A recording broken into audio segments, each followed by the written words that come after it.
நீரிழிவு நோய் உள்ளவங்களுக்கு மெயின் டவுட் என்னென்னா, மேடம் எனக்கு வந்து டயபெட்டிஸ்க்கு மெடிசன் கொடுக்குறீங்க, இன்சுலின் கொடுக்குறீங்க, இதனால் என் கிட்னி எதுவும் பாதிச்சிடாதே அப்படின்னு கேட்பாங்க.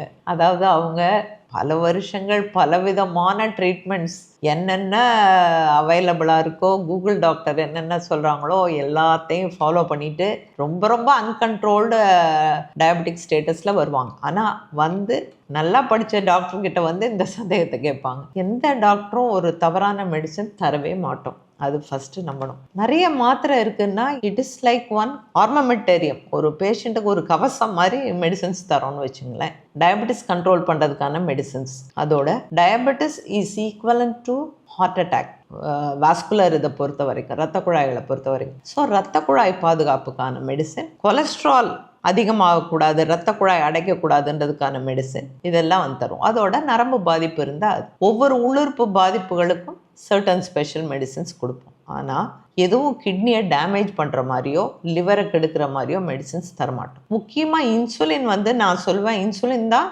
உலகத்திலேயே ரொம்ப இயற்கையான மருந்து அப்படின்னு. ஏன்னா இன்சுலின் நம்ம உடம்புலையே உற்பத்தி ஆகிறது தான் இல்லையா.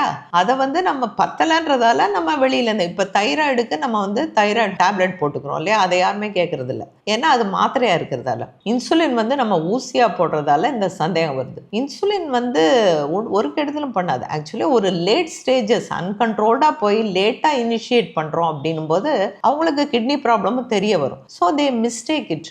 நம்மளுக்கு வந்து இன்சுலின் போட்டதால கிட்னி ப்ராப்ளம் வந்துருச்சு அப்படின்னு மக்களாக தவறாக புரிஞ்சுக்கிறது. தயவு செஞ்சு அந்த சந்தேகமே வேணாம், நம்பி நீங்கள் வந்து இன்சுலின் எடுத்துக்கலாம். என்ன கிட்னி ஃபெயிலியர் உள்ள பேஷண்ட்ஸ்க்கு இன்சுலின் அளவை பார்த்து கொடுக்கணும், குறைவாக கொடுக்கணும், லோ சுகர் வராமல் இருக்கிறது. இதில் தான் கவனம் செலுத்தணும். இப்போ உள்ள இந்த 10 ஆண்டுகளில் நம்மளுக்கு கிடைச்ச ஒரு வரப்பிரசாதம்னு என்ன சொல்லலாம்னா, நவீன மருந்துகள், ஒரு குரூப் ஆஃப் ட்ரக்ஸ் வந்து கிட்னி அண்ட் ஹார்ட்டுக்கு வந்து வெரி வெரி ப்ரொடெக்டிவ் அப்படின்னு கண்டுபிடிச்சிருக்காங்க. ஈவன் வெயிட் லாஸுக்கு ஹெல்ப் பண்ணுது, ஹார்ட் ஃபெயிலியர் உள்ளவங்களுக்கு ஹெல்ப் பண்ணுது, அவங்க வாழ்நாளை நீட்டிக்க உதவுது.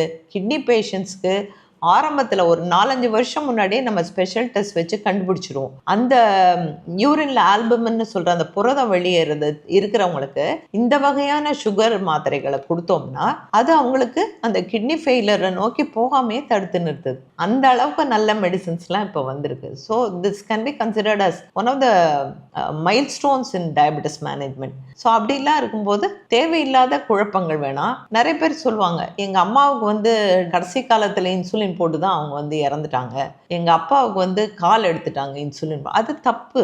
அந்த டாக்டர் வந்து அந்த கட்டத்தில் எக்ஸ்பிளைன் பண்ணியிருப்பாங்க, மேபி உங்களுக்கு அது தெரிஞ்சிருக்காது. அது என்னன்னா, அந்த மாதிரி ஒரு காம்ப்ளிகேஷன் வரும்போது இன்சுலின் வந்து லைஃப் சேவிங்காக இருக்கும். ஸோ அப்போ அது போட்டு அவங்க இறந்துருக்காங்கன்னா அவங்களுடைய வியாதி முற்றின நிலையில் இருக்குது அப்படின்றது தான். ஸோ ஒரு டாக்டர் வந்து ஒரு இன்சுலின் பரிந்துரைத்தா கண்டிப்பாக பயப்படாமல் எடுத்துக்கோங்க. சில சமயம் டெம்பரரியாக இன்சுலின் சஜஸ்ட் பண்ணுவோம். அதான் என்னென்னா, ஃபார் எக்ஸாம்பிள் ஒரு டயபெட்டிஸ் உள்ளவங்க ஆக்சிடெண்ட் ஆகிருக்கு, அடிபட்டிருக்கு, சர்ஜரி பண்ணோம், ஃப்ராக்சர் ஆகிருக்கு, or some appendix operation, heavy fever, lung infection, pneumonia, heart attack, அந்த மாதிரிலாம் வந்தால் இன்சுலின் அட்வைஸ் பண்ணுவோம். But that will be temporary. Even for pregnancy diabetes certain diet tips கொடுப்போம், எக்ஸசைஸ், அதில் கண்ட்ரோல் ஆகிட்டா இன்சுலின் போடுவோம். It is very good for the baby as well as the mother. எப்படி அது வந்து நல்லது அப்படின்னா, கர்ப்ப காலத்தில் வர டயபெட்டிஸில் வந்து நம்ம 130 பேருக்கு இருக்குது. ஸோ அவங்களுக்கு இன்சுலின் நம்ம கொடுக்கறது தான் பெஸ்ட்டு ட்ரீட்மெண்ட். ஸோ இன்சுலின் நம்ம கொடுத்து கண்ட்ரோல் பண்ணுறது அது வந்து வயிற்றில் உள்ள சிசுவுக்கு போகாது, அந்த பேபிக்கு போகாது. ஆனால் அந்த நல்ல சுகர் கண்ட்ரோல் மதருக்கு இருக்கிறது அந்த நார்மல் சுகர் லெவல்ஸ் போகிறதால பேபி க்ரோத் நார்மலாக இருக்கும். அதுக்கு வந்து ஃப்யூச்சரில் டயபெட்டிக் டெண்டன்சி வரதே குறைக்கலாம். ஸோ அடுத்த தலைமுறையை கூட காப்பாற்றக்கூடியது, டயபெட்டிஸ் வராமல் காப்பாற்றக்கூடியதுன்னு சொல்ல போனால் அது இன்சுலின் தான். தேங்க்யூ.